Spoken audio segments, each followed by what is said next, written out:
আসছিলাম মূলত পিকনিক করার জন্য, যদিও সারাদিন বৃষ্টি ছিল, অনেক বাধা অতিক্রম করে পিকনিক করছি। পিকনিক করা শেষ হোক, আমরা আছি এখন চা বাগানে। এই চা বাগানে এখানে স্থানীয় যারা আছে এদের পানি খাওয়ার উৎস হচ্ছে এটা, এখানকার ভাষায় বলা হয় উস। এই জায়গা থেকে হচ্ছে এই এলাকার মানুষজন পানি খায়। এটা হচ্ছে চা বাগান এলাকার মানুষজনের পানি খাওয়ার।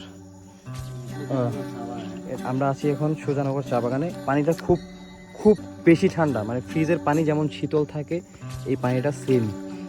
এই জায়গা থেকে হচ্ছে এখানে চা বাগানের শ্রমিক যারা দিনের বেলা এসে কাজ করে, যারা চা পাতা তুলে, তারা হচ্ছে এখান থেকে পানি খায়।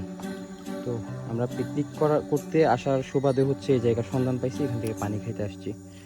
পানিটা হচ্ছে একদম ফ্রিজের মতো ঠান্ডা, শীতল, অনেক শান্তি।